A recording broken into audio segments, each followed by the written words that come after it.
Sorry, அதில் cut ஆயிடுச்சு. இப்போ வந்து இயல் 2 பார்க்க போகிறோம். ஒப்புரவு நெறி. ஒப்புரவு நெறினா வாழ்க்கை குறிக்கோள் உடையது. அதெல்லாம் பார்த்து நீங்கள் ஃபுல்லாக படிச்சுட்டே வரணும். இதில் நம்ம முக்கியமாக பார்க்க வேண்டியது என்னது அப்படின்னா, இந்த அண்டர்லைன் பண்ணுற லைனை முக்கியமாக பார்த்துக்கோங்க.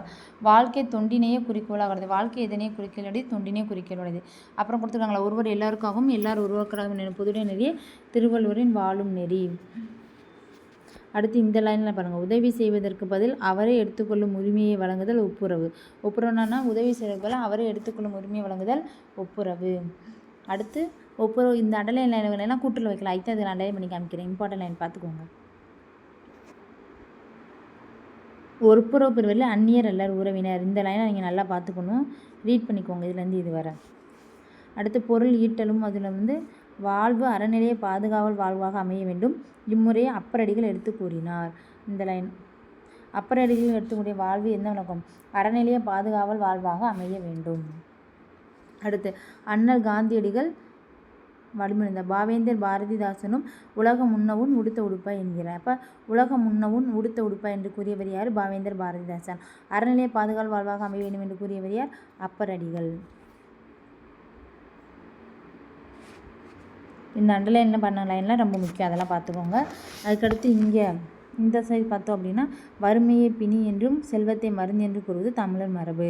இந்த லைன் ரொம்ப முக்கியம். வறுமையை பிணி என்றும் செல்வத்தை மருந்து. அப்போ வறுமை தான் நோய், செல்வம் தான் மருந்து. அதுதான் என்ன ஆறுன்னு சொன்னது தமிழோட மரபு. பொருளை மற்றவர்களுக்கு கொடுத்து மகிழ்ச்சி பெறலாம். செல்வத்தை தனி யுகுத்தல் இளத்தலுக்கு சமயம். செல்வத்து பயனை ஈதல் துய்ப்போம் எனினே தப்புன பலவே. புறநானூறு. இந்த லைன் வந்து ரொம்ப முக்கியம். செல்வத்து பயனை ஈதல் துப்புணம் எனினே தப்புன பலவே. இது வந்து என்னது? புறநானூறு. அடுத்து இந்த பாக்ஸ் கண்டென்ட் வாங்க. இந்த அண்டர்லைன் பண்ண லைன்லாம் பார்த்து வச்சுக்கோங்க. சப்போஸ் கூட்டில் வச்சு இந்த லைனில் தான் வைக்க முடியும். அதுக்காண்டி அண்டர்லைன் பண்ணி காமிச்சு ஒரு 4 லைன் காமிச்சிருக்கேன். அடுத்து ஊருணி நீர் நிறைந்த அற்றிய உலகமாம் பேரறி வாழன் திரு. பேரறி வாழன் திருனா உலகம் விரும்புமாறு உதவி செய்து வாழ்வது செல்வமானது ஊரினில் நிரம்பிய நீர் போல பலருக்கும் பயன்படும். அப்போ ஊருணி நீர் நிறச்சுன்னா அவங்களோட உலகம் விரும்புமாறும் உதவி செய்பவரோட செல்வம் தான் என்னது? ஊரினில் நிரம்பிய நீர் போல எல்லாருக்கும் பயன்படும். பயன்மரம் உள்ளூர் பழுத்தற்றால் செல்வம் நயனுடைய யான் கண் படின். நட்பண்பு உடையவுடன் செல்வம். இது வந்து எனது நட்பண்பு உடன் செல்வம் ஊருக்குள் பயன் தரும் மரத்தில் பழங்கள் பழுத்திருப்பதை போன்றது. அப்போ நட்பண்பு உடன் செல்வம் எதனை போன்றது? ஊருக்குள் பயன் தரும் மரங்கள் பழுத்திருப்பதை போன்றது. உலகினர் விரும்புவது உதவி செய்வன் வாழ்க்கை ஊரினில் நிரம்பிய நீர் போல பலருக்கும் பயன்படும். நட்பண்பு உடைய செல்வம் தான் என்னது? ஒரு பழமோட பழுத்தது போல். அதை ரெண்டையும் நல்லா டிஃப்ரெண்ட்டாக படிச்சுக்கணும். நட்பண்பு உடையவரின் செல்வம் ஊருக்குள் பயன் தரும் மரத்தில் பழங்கள் பழுத்ததை போன்றது.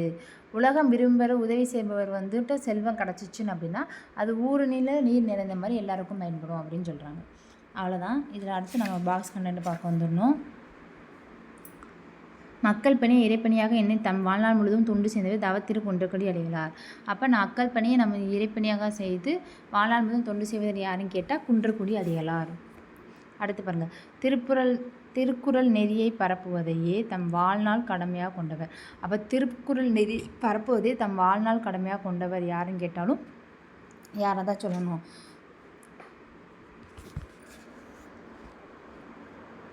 தவத்திரு குன்றக்குடி அடிகளாரை தான் சொல்லணும்.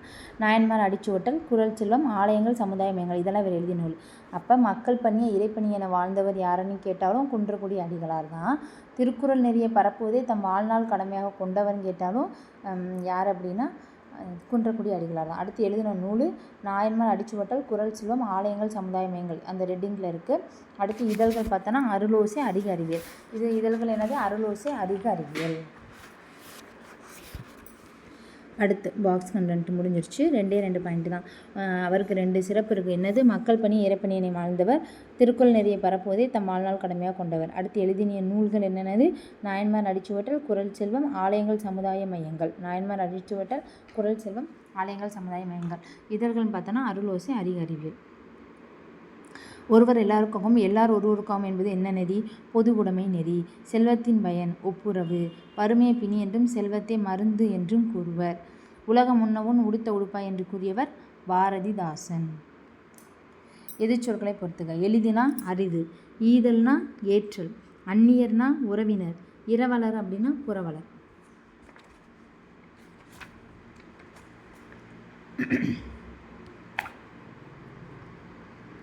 இந்த கதையை படிச்சுக்கோங்க, அது ஒன்றும் பெருசாக இல்லை. பாஸ்கரன் பார்த்தோம் அப்படின்னா, ஜென் எனும் ஜப்பானிய மொழி சொல்லுக்கு தியானம் செய் என்பது பொருள். அப்போ ஜென் என்பது எம்மொழி சொல், ஜப்பான் மொழி சொல். அதன் பொருள் என்னது? தியானம் செய். இது என்னதுன்னா புத்த மதத்தை சார்ந்த துறவியரில் ஒரு பிரிவினரே ஜென் சிந்தனையாளர்கள். இவர்கள் பெரும்பாலும் சீனா, ஜப்பான் ஆகிய நாடுகளில் வாழ்ந்து வந்தனர். அவர்கள் தமது சிந்தனைகளை சிறு நிகழ்ச்சிகள், எளிய கதைகள் ஆகியவற்றின் மூலம் விளக்கினர். அப்போ ஜென் எனும் ஜப்பானிய மொழி சொல்லுக்கு என்ன பொருள்? தியானம் செய். அடுத்து அணி இலக்கணம். அப்போ இதில் நம்ம படிக்க வேண்டியது என்னது? ஹெட்டிங் என்ன, அந்த டெஃபனிஷன் என்ன, அடுத்ததுக்கு எடுத்துக்காட்டு. அப்போ இதுக்கு டெஃபனிஷன் பாருங்கள். உருவக அணிக்கு உவமை வேறு, உவமைக்கப்படும் பொருள் வேறு என்று இல்லாமல் இரண்டும் ஒன்றென தோன்றும்படி கூறுவது உருவக அணி. நம்மளுக்கு உவமணிக்கு டெஃபனிஷன் தெரியும். இப்போ உருவக அணிக்கு படிக்கிறோம். உவமையும் உவமைக்கப்படும் பொருளும் வேறு என்று இல்லாமல் ரெண்டும் ஒன்றென தோன்றுவதே உருவக அணி. எடுத்துக்காட்டு: வையமே தகலியா, வார்க்கடலே நெய்யா. வையம் தகலியன் வையம்னா பொய்ன்னு வச்சுக்கோம், பொய்கையாழ்வார். வைய கதிரின் விளக்கும். இப்போ இந்த பாட்டு லைன் கொடுத்து என்ன லைன் கேட்டால், என்ன அணின்னு கேட்டால் உருவக அணி. அடுத்து ஏகதேச உருவக அணி. அது ஏகதேச உருவக அணின்னா என்னன்னு சொல்கிறாங்க பாருங்கள். இவ்வாறு கூறப்படும் இரு பொருள்களில் ஒன்றை மட்டும் உருவகப்படுத்தி மற்றொன்றை உருவப்படுத்தாமல் விடுவது ஏகதேச உருவக அணியாகும். இப்போ இருவேறு பொருளை உமைக்கப்படுறோம் அப்படின்னா அதில் ஒன்றை மட்டும் உருவப்படுத்தி மற்றொன்றை உருவப்படுத்தாமல் விட்டு விடுறோம். அதுக்காக பேர் தான் ஏகதேச உருவக அணி. எடுத்துக்காட்டு: பெருமைக்கும் மேனே, சிறுமைக்கும் தத்தம், கர்மமே கட்டளைக்கல். அது ஏன் அப்படி சொல்கிறாங்கன்னா, பொன்னின் தரத்தை அறிவது முறைகளாக உருவம் செய்துவிட்டு மக்களது உயர்வையும் தாழ்வையும் பொன்னாக உருவகம் செய்யவில்லை. எனவே இக்குறளில் இடம்பெற்றிருப்பது ஏகதேச உருவக அணியாகும். அவர்கள் செயலகம் மட்டும் எதுக்கு உருவம் பண்ணியிருக்காங்க? உரைகளுக்கு உருவம் பண்ணியிருக்காங்க. ஆனால் அந்த மக்களோட உயர்வையும் தாழ்வையும் செல்வமாக இங்கே உருவகம் செய்யலை. அப்போ பெருமைக்கும் மேனே, சிறுமைக்கும் தத்தம், கர்மமே கட்டளைக்கலுக்கு என்ன அணி? ஏகதேச உருவக அணி. வையமே தகலியா என்ன அணி? உருவக அணி. அவ்வளோதான். அதே மாதிரி இங்கேயும் ஆங்கில சொல்லுக்கு நேரான தமிழ் சொல் படிச்சிடணும். அது நீங்கள் தான் மனப்பாடம் பண்ணிக்கணும். அடுத்து இங்கே பாருங்கள். வினையால் வினையாக்கி கோடல் நனைகுவல், யானையால் யானையை தற்று ஓமையணி. கற்றாருள் கற்றார் எனப்படுவார், கற்றானும் கற்ற சில சொல்வார். அதெல்லாம் பார்த்துக்கணும். அதே பாருங்கள், இங்கே இந்த உறுப்பு சியும் ஓவா பின்னும் செருப்பகையும் சேரா 70 நாடு. அப்போ எது ஃபஸ்ட்டு வருதுன்னு இப்போ 2 கொஸ்டின், அதையும் நல்லா பார்த்துக்கணும். பசி, நோய், பகை இதெல்லாம் மிதமாக இருக்குது தான் நாடு. அடுத்து பாருங்கள். மணிநீரும் மண்ணும் மலையும் அணிநில காடும் உடையதார். ஃபஸ்ட்டு எது? நீர், அப்புறம் நிலம், அப்புறம் மலை, அப்புறம் காடு. இந்த 4 தான் அரணாக சொல்லியிருக்காங்க. மணிநீரும் மண்ணும். அப்போ ஃபஸ்ட்டு நீர், அப்புறம் நிலம், அப்புறம் மலை, அப்புறம் காடு. மணிநீரும் மண்ணும் மலையும் அணிநில காடும் உடையதனர். இப்போ இந்த அரல்னா எது வருது அப்படின்னு நம்ம பார்த்துக்கணும். இப்போ இந்த இதில் மாற்றி கொடுத்தா ஆர்டர் படுத்தணும். இந்த மாதிரி கொஸ்டின் கேட்டாலும் ஆன்சர் பண்ண ரெடியாக இருக்கும். டேஸ் ஒரு நாட்டின் அரண் அன்று, வயல் ஒரு நாட்டின் அரண் அன்று. மக்கள் அனைவரும் டேஸ் இயல்படுவர்கள், பிறப்பால் ஒத்த இயல்புடையவர்கள். நாடென்பன் என்று சொல்லி பிரித்தெழுத கிடைப்பது நாடு குட்டல் என்ப ஈனா. கண் குட்டல் இல்லது என்பதை சேர்த்தெழுத கிடைக்கும் சொல் கண் இல்லாது.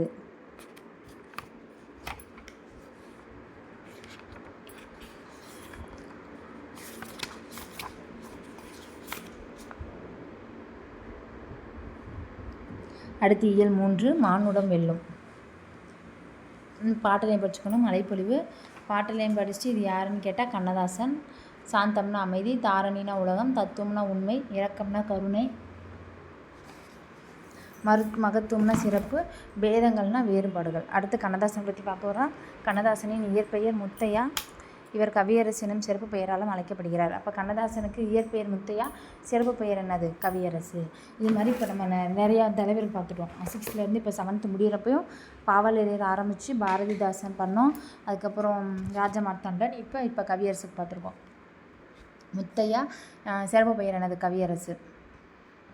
இதில் வேறு எதுவும் அவரை பற்றி இம்பார்ட்டன் இல்லை. சிறப்பு பெயர் கவியரசு, இயற்பெயர் முத்தியா. அது 2 மட்டும் தான் இருக்குது. நாடகம் எழுதியிருக்காரு, புதினம், கவிதைகள், சிறுகதைகள், இலக்கியங்கள் என எல்லா வகையும் எழுதியிருக்காரு. ஏராளமான திரைப்பட பாடல்கள் எழுதியிருக்காரு. அதெல்லாம் சும்மா ரீட் பண்ணிக்கோங்க நீங்கள். மற்றபடி இம்பார்ட்டன்ட் பாயிண்ட்னா இயற்பெயர் முத்தியா, சிறப்பு பெயர் கவியரசு.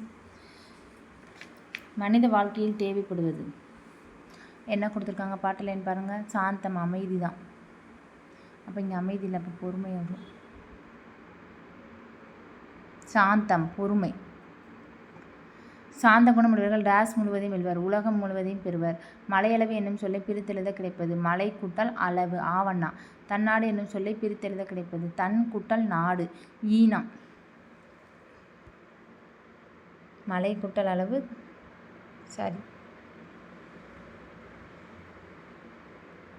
தன் கூட்டல் நாடு மலை கூட்டல் அளவு. இவை கூட்டல் இல்லாது என்பதனை சேர்த்து எழுத கிடைக்கும் சொல் இவை இல்லாது. சாந்தம்னா அமைதி, மகத்துவம்னா சிறப்பு. சாந்தம்னா அமைதி, மகத்துவம்னா சிறப்பு. தாரணினா உலகம், இரக்கம்னா கருணை. இதுதான் ஆன்சர். அடுத்து தன்னை அறிதல். இந்த பாட்டில் கொடுத்து இது யாருன்னு கேட்டால் சேபிருந்தான் எழுதணும். இவங்க ரொம்ப முக்கியம். சேபிருந்தா புகழ்பெற்ற பெண்மணிகள் ஒருவை. அந்த புக்கு கொடுத்து இது யார் எழுதுனான்னு கேட்டால் நம்ம ஆன்சர் பண்ணணும். மலை பற்றிய பகிர்ந்தல்கள், வீடு முழுக்க வானம், மகளுக்கு சொன்ன கதை ஆகிய கவிதை நூல்கள் எழுதியுள்ளார். இப்போ மலை பற்றிய பகிர்ந்தல்கள், வீடு முழுக்க வானம், மகளுக்கு சொன்ன கவிதைகளை எழுதியவர் யாருன்னு கேட்டால் சேபிருந்தா. குயில், கூடு கட்ட தெரியாத பறவை எது? குயில். தான் ஒரு என்னும் சொல்லை பிரித்தெழுத கிடைப்பது தான் கூட்டல் ஒரு ஈனாதான் ஆன்சர். அடுத்து இங்கே பாருங்கள், கண்ணியமிகு தலைவர். இதுக்கு நம்ம எங்கே போயிடணும்னா டேரெக்டாக இங்கே வந்துடணும். 53ஆம் பக்கம் மேலே. கண்ணியமிகு தலைவர், அவரது இயற்பெயர் முகமது இஸ்மாயில். ஆனால் மக்கள் அவரை காயித மில்லத் என்று அழைத்தனர். காயித மில்லத் என்னும் அரபு சொல்லுக்கு சமுதாய வழிகாட்டி என்று பெயர். அப்போ காயித மில்லத் என்னும் சொல்லுக்கு அது என்ன சொல்? அரபு மொழி சொல். அதன் பொருள் சமுதாய வழிகாட்டி. அப்போ காயித மில்லத்துன்னு கேட்டால் அது அரபு மொழி சொல், அதன் பொருள் சமுதாய வழிகாட்டி. அவருடைய இயற்பெயர் முகமது இஸ்மாயில். அப்புறம் இந்த 2 பேர் அவரை பற்றி சொல்லியிருக்காங்க பாருங்கள். தமிழக அரசியல் வானில் கவிழ்ந்த காரில் அகற்ற வந்த ஒளிக்கதிராக காயித மில்லத் முகமது இஸ்மாயில் அவர்கள் திகழ்கிறார். அறிஞர் அண்ணா. இப்படிப்பட்ட தலைவர் கிடைப்பது அரிது. அவர் நல்ல உத்தமமான மனிதர் அப்படின்னா தந்தை பெரியார். 2மே பார்த்துக்கணும். 2 எது கொடுத்து கேட்டாலும் ஆன்சர் பண்ணணும். சப்போஸ் மாற்றி கொடுத்தா நம்ம குழப்பக்கூடாது. அடுத்து பார்க்கணும், இவரை ஃபுல்லாக ரீட் பண்ணி வச்சுக்கணும். ஏன்னா இவர் என்னென்ன பண்ணியிருக்காரு அதெல்லாம் ஒரு கொஸ்டினாக வரலாம்.